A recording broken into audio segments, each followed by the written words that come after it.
ആൾ Kerala retail ration dealers association Kunnathunad taluk സമ്മേളനം പെരുമ്പാവൂർ ദർശനം ഓഡിറ്റോറിയത്തിൽ നടന്നു. പെരുമ്പാവൂർ ദർശനം ഓഡിറ്റോറിയത്തിൽ വെച്ച് നടന്ന all Kerala retail ration dealers association Kunnathunad taluk സമ്മേളനത്തിന്റെ ഉദ്ഘാടനം സംസ്ഥാന പ്രസിഡന്റ് അഡ്വക്കേറ്റ് ജോണി നെല്ലൂർ നിർവഹിച്ചു.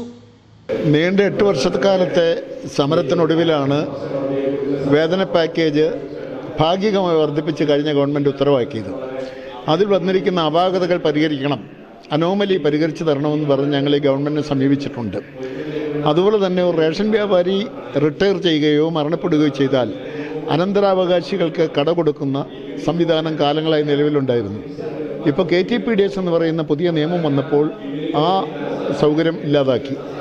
അടിയന്തരമായി അത് പുനഃസ്ഥാപിക്കണം. ഒരു റേഷൻ വ്യാപാരി റിട്ടയർ ചെയ്താൽ അനന്തരാവകാശി കട ലഭിക്കണം. അതുപോലെ തന്നെ മരണപ്പെട്ടാലും അനന്തരാവകാശി കട ലഭിക്കണം. ആ നേരത്തെ ഉണ്ടായിരുന്ന ആ ആനുകൂല്യം അത് പുനഃസ്ഥാപിക്കണമെന്ന് ഞങ്ങൾ ഇപ്പോഴത്തെ ഗവൺമെൻറ്റിനോട് ആവശ്യപ്പെടുകയാണ്. അതുപോലെ തന്നെ ആരോഗ്യമുള്ള കാലം അത്രയും റേഷൻ കട നടത്താനുള്ള അവകാശം KRO കേരള റേഷനിങ് ഓർഡർ പ്രകാരം റേഷൻ വ്യാപാരികൾക്കുണ്ടായിരുന്നു. ഇപ്പോൾ അത് 70 വയസ്സിൽ റിട്ടയർ ചെയ്യണം എന്നാക്കിയിരിക്കുക. അത് ഞങ്ങൾ പഴയതുപോലെ ആരോഗ്യമുള്ള കാലം അത്രയും റിട്ടയർ കട നടത്തിക്കൊണ്ടുപോകാനുള്ള അനുവാദം ലഭിക്കണം എന്ന് ഞങ്ങൾ ആവശ്യപ്പെടുകയാണ്. അതുപോലെ തന്നെ കൃത്യമായി റേഷൻ കടകളിൽ ഭക്ഷ്യവസ്തുക്കൾ 15-ാം തീയതിക്കുള്ളിൽ, 10-ാം തീയതി ഞങ്ങൾ പറയുന്നത് 15-ാം തീയതിക്കുള്ളിൽ എല്ലാ കടകളിലും മുഴുവൻ ഭക്ഷ്യധാന്യങ്ങളും കൃത്യമായി എത്തിക്കണം എന്നൊരാവശ്യം ഞങ്ങൾ മുന്നോട്ട് വയ്ക്കുകയാണ്. ജോലി ചെയ്താൽ കൂലി പിറ്റേ മാസം 10-ാം തീയതിക്കുള്ളിൽ നിർബന്ധമായും എല്ലാ റേഷൻ വ്യാപാരികളും ലഭിക്കത്തക്ക വിധത്തിലുള്ള കാര്യങ്ങൾ ചെയ്യണം എന്നും ഒരാവശ്യമുണ്ട്. പ്രധാനപ്പെട്ട മറ്റൊരു കാര്യം, ഇന്ന് കേരളത്തിലെ മഹാഭൂരിപക്ഷം വരുന്ന 57% ആളുകൾ ഉൾക്കൊള്ളുന്ന വെള്ള നീല കാർഡുകൾ, ആ കാർഡുകൾക്ക് ഇന്ന് കൊടുക്കുന്ന അരി കേവലം 4 കിലോ 3 കിലോ വീതമാണ്. അത് ചുരുങ്ങിയതൊരു 10 കിലോ വീതമെങ്കിലും കൊടുക്കണം.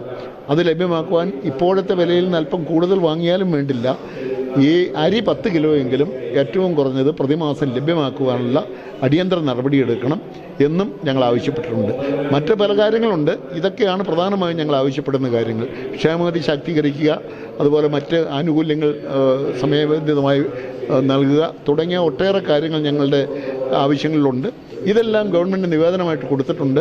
പുതിയ മുഖ്യമന്ത്രിയെ കണ്ട് ബഡ്ജറ്റ് അവതരിപ്പിക്കുന്നതിന് മുമ്പ് ഈ കാര്യങ്ങളൊക്കെ ചർച്ച ചെയ്ത് ബഡ്ജറ്റിൽ അതിനാവശ്യമായ തുക പ്രൊവൈഡ് ചെയ്യത്തക്ക വിധത്തിൽ അദ്ദേഹവുമായി ചർച്ച ചെയ്യുവാൻ ഉദ്ദേശിക്കുന്നുണ്ട്. ഭഗവാനോട് ഭക്ഷ്യമന്ത്രിയായ കാര്യങ്ങളിൽ ധരിപ്പിച്ചിട്ടുണ്ട്. തീർച്ചയായും അനുകൂലമായ നടപടികൾ ഉണ്ടാകുമെന്നുള്ള പ്രതീക്ഷയിലാണ് ഞങ്ങളിപ്പോൾ മുന്നോട്ട് പോകുന്നത്. പ്രസിഡന്റ് ഷാജഹാൻ അധ്യക്ഷത വഹിച്ചു. താലൂക്ക് സെക്രട്ടറി വർഗീസ് കുട്ടി സ്വാഗതം പറഞ്ഞു. ജില്ലാ പ്രസിഡന്റ് VV ബേബി മുഖ്യപ്രഭാഷണം നടത്തി. ഒത്തൊരുമയോടുകൂടി കാര്യങ്ങൾ ചെയ്യുവാനായിട്ട് നമ്മുടെ ഓരോ പ്രവർത്തകരും കൂടുതൽ ആത്മാർത്ഥയോടെ പ്രവർത്തിക്കണമെന്ന് ഈ അവസരത്തോട് കൊള്ളുക. രണ്ടാമത് ഉദാഹരണത്തെ സംബന്ധിച്ചിടത്തോളം 2 കലാസംഘടനയുണ്ട്, ഒരു അലവലായ സംഘടനയുണ്ട്. സംഘടനയെ ആക്ഷേപിക്കുകയല്ല, അലവലായ സംഘടന ഉണ്ടായിരുന്നു. കാരണം അവർ വെളുപ്പാകാലത്തൊക്കെ പ്രസംഗിച്ച സംഘടനയിൽപ്പെട്ട നേതാക്കളൊക്കെ ഉണ്ട് ഈ പെരുമ്പാവൂർ താലൂക്കിൽ. ഞാൻ പറഞ്ഞപ്പോൾ മനസ്സിലായി. ഈ പറഞ്ഞ പറയസൂട്ടി നേരത്തെ സ്വാഗത പ്രസംഗത്തിൽ പറഞ്ഞേ, റേഷൻ വ്യാപാരികളെ സംഘടന, റേഷൻ വ്യാപാരികൾക്ക് വേണ്ടിയിട്ടാണ് സംഘടന.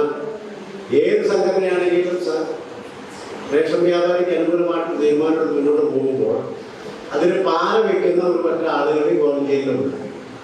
സംസ്ഥാന സെക്രട്ടറി KK ഇസ്ഹാഖ് അവാർഡ് വിതരണം നടത്തി. ജില്ലാ സെക്രട്ടറി ഷെല്ലി പുതുശ്ശേരി മെമ്പർഷിപ്പ് വിതരണവും നടത്തി. Muvattupuzha secretary Majeed, vice president Chinnamma Paul എന്നിവർ ആശംസകൾ നേർന്നു. വർക്കിംഗ് പ്രസിഡന്റ് PM റഹീം നന്ദി രേഖപ്പെടുത്തി. News desk, Perumbavoor.